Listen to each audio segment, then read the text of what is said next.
There you see her there, a power bat for this lineup, and the one to circle if you're Liberty is we are not going to let the best player beat us, and right now, Amina Vega playing her best softball itself. She's come in and she's shown up in games that have mattered. I look at there, only 8 walks, only 8 free passes in those 22 innings. She works all. Garner McKinnon with the pitch to Savannah Woodard. It'll be Woodard, Roop, McManus. 1, 2, 3. Then Carrasquillo, Henault, going through the rest of the lineup for Liberty. Dorr, Madry, Roberts, and Byram. Woodard in game 1, 1 for 3 with a run and an RBI, a walk and a strikeout. 363.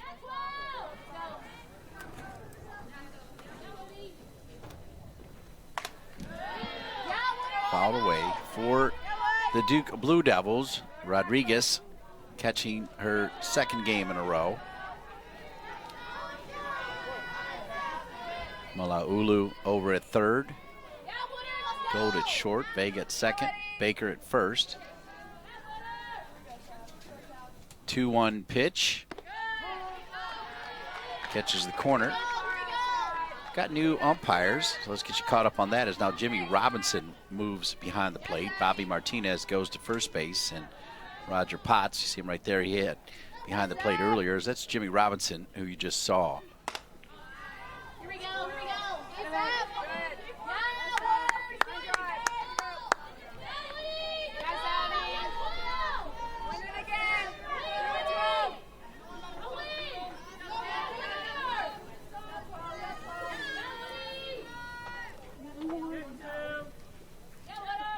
Two balls, 2 strikes. Fouled away.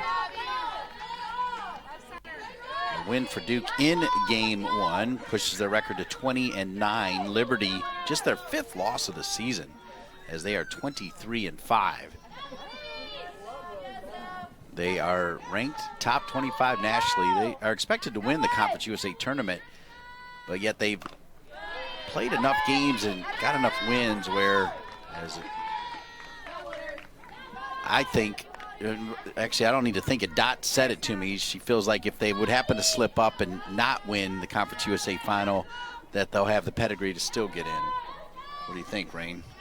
Yeah, I think so too. They'll have to establish a few marquee victories, and tonight being one of those opportunities. This one hit pretty deep over the black wall, and a solo shot from Woodard to start the game. And how about Liberty with a 1-0 lead? Yeah, in terms of big opportunities, you just mentioned the resume building to make the. Who is ready to explode. She was 0 for 4 with 2 strikeouts in the first game.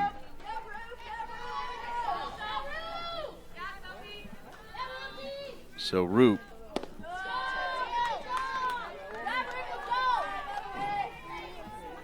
kind of like Gold, because Anna Gold on the other side also 0 for 4 for Duke. 2 of the best hitters in the country. You feel like they're going to turn around here in this 2nd game of the day. Well, that's what makes them so good, Rachel Roop and Anna Gold, is that teams prepare for them specifically. In the meetings before the game today, in the week leading up to the game, or yesterday leading up to this game today, they're preparing for the approach against Rachel Roop and Anna Gold on the other side of things. And what makes them so good is they will take the information from game 1 and it informs how they approach game 2. And so for Roop, she knows how Duke has approached her in her first handful of at-bats. Now she can use that to her advantage and exploit that kind of cat and mouse game. Strike from Garner McKinnon. It's the first home run of the season that Garner McKinnon has given up. Full count.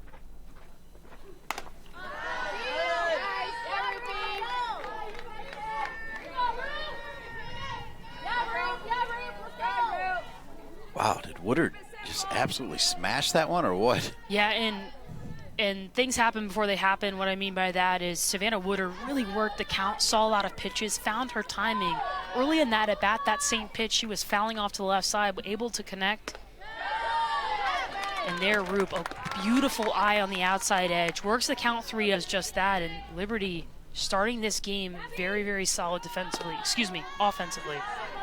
So I'll bring up Bryn McManus, hitting .313 on the season.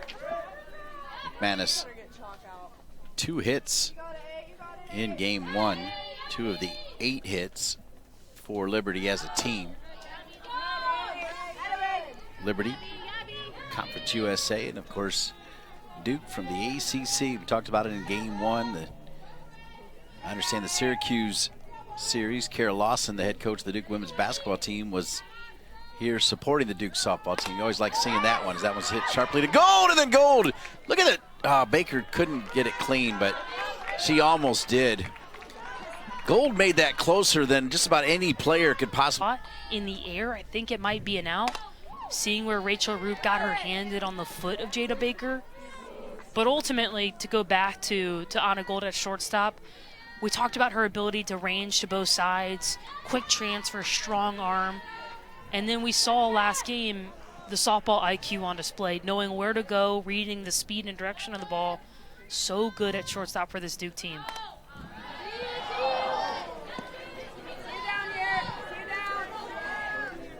Alexia Carrasquillo, freshman from the state of Florida, waiting on deck.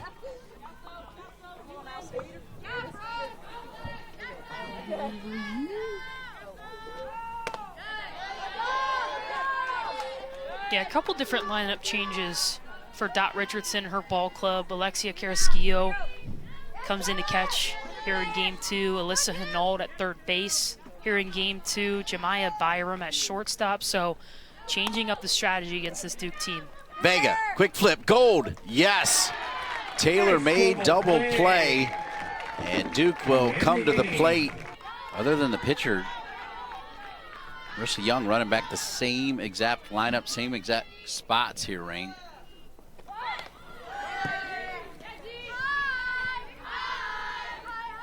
And for Kaylin Yoder in the circle, she's going to stay mid-60s, use the rise and the changeup. The matchup between those two things is going to be huge. Can you climb the ladder, and then can you pull the string? I mentioned it just now, but the key to her success today, she's got the stuff, but must limit the free passes and attack this Duke lineup. And as you say that, she has yet to throw a strike.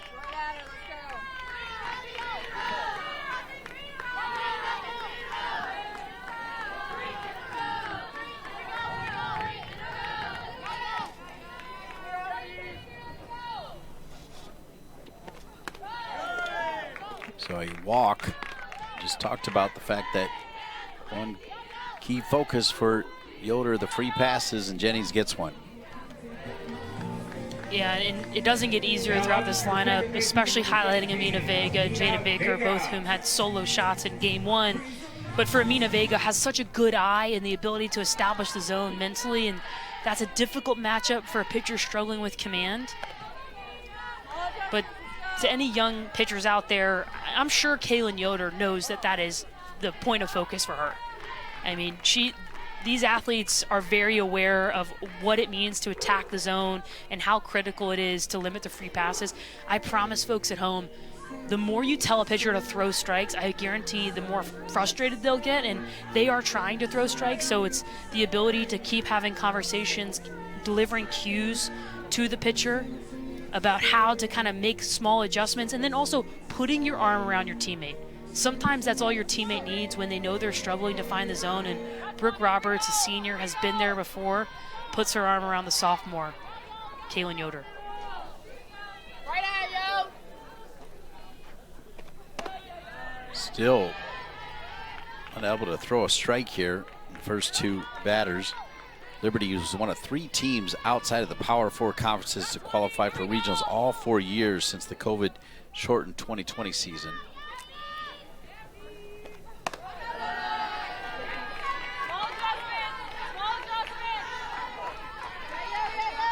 Kaylin Yoder has not thrown a strike. Here we go. Right at her, yo.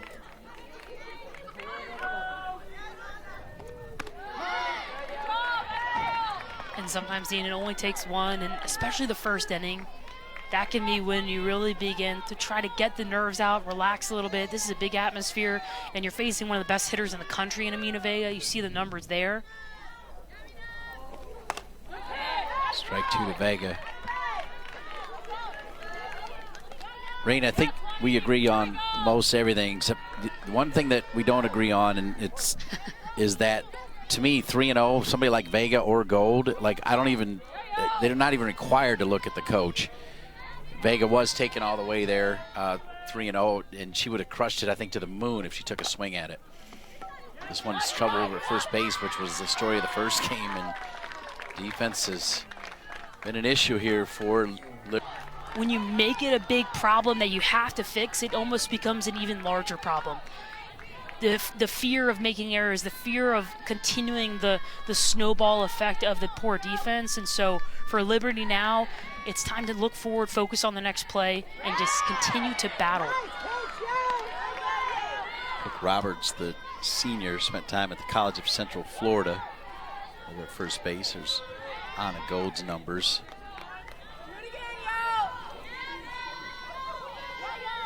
She's behind the count. 0-2.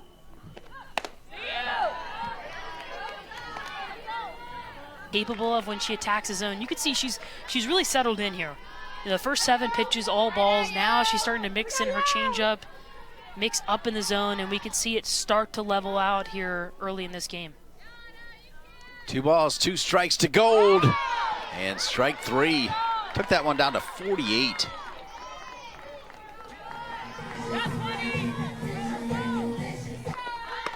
So that'll bring up Amaya Burgess. Burgess in game 1, 2 for 4. Kind of silently had a solid first game there. Burgess, League City, Texas.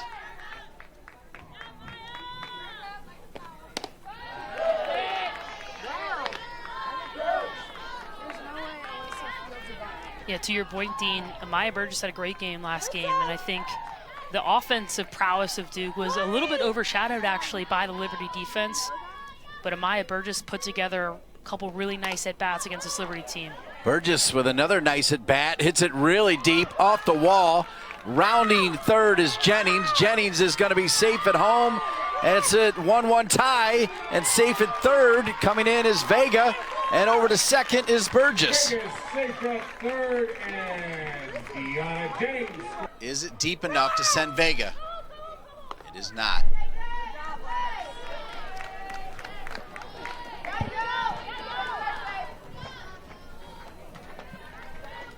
Look, it wasn't deep at all, but the way Liberty's been throwing the ball around, I might have pushed it right there.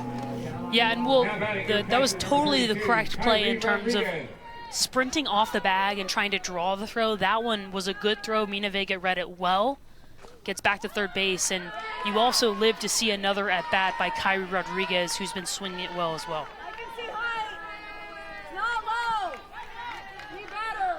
Kyrie Rodriguez, 1 for 3 in game 1. Steps into that one. Just come to the bat. Maybe by enough.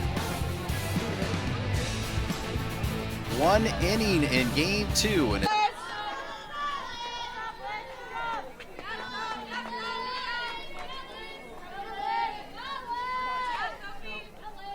Liberty, after the loss, 23-5. I mentioned earlier, Duke with the win. They get win number 20 in game 1. And all high in the air. Underneath it is Burgess. Burgess, Jennings, and Thomas. It is hard to find a hit if you go to left or center field against Duke. You know, you think about the shortstop second base combo that Duke has, and then you think about the left side of the outfield, you know, right from what'd you call the no-fly zone for Jennings. They're good. Yeah, and they give so much confidence to the pitchers in the circle, to the ability to just throw strikes and know your defense is going to have your back. And it might not play consciously in your mind, but subconsciously that knowing your outfield can cover every single inch of grass feels good for sure. Excuse me. There's Vega. One up, one down here for Garner McKinnon. Center fielder, Vega, number who has 42, been up and KK around Madry. the 500 zone hitting, has been every bit as good defensively.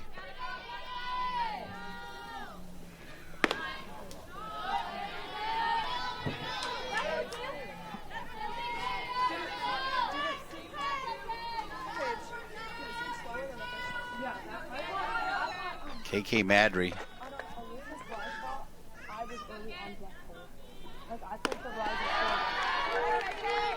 KK was 0 for 2, but did score a run, and you can tell she's dangerous. She's got game.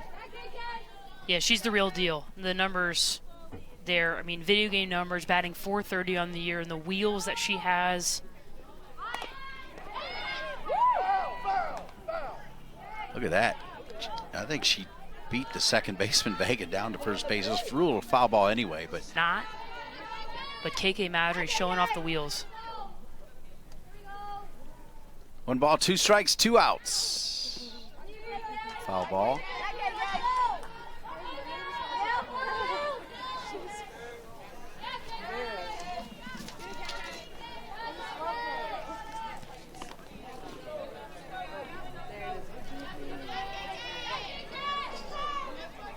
Go, Caitlin!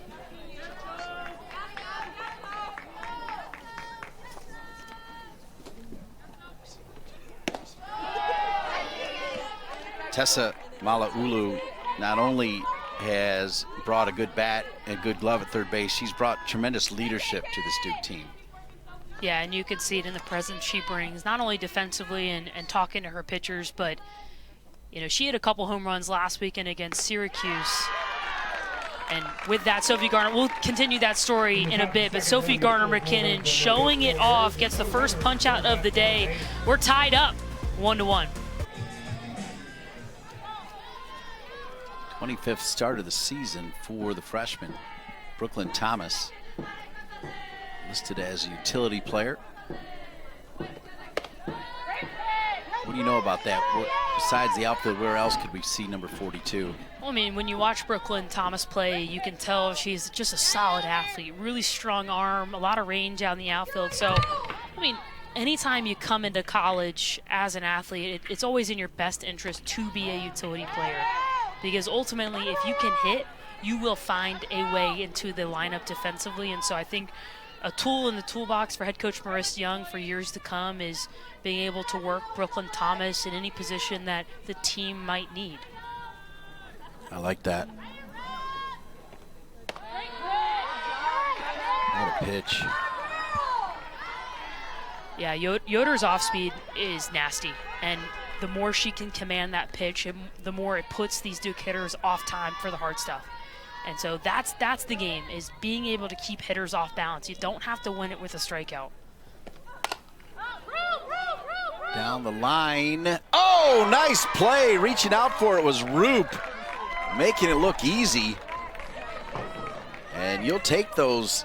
Huge out against this Duke offense, knowing who's at the plate now. Jada Baker, who had a solo shot. Roop has been a veteran, a leader offensively for this team, but there are steps up defensively to get the first out of the inning. Yeah, I like watching Rachel Roop play softball. Big time play out in right field. Baker had a solo shot in game 1 and came pretty close to a solo shot there, but KK Madry,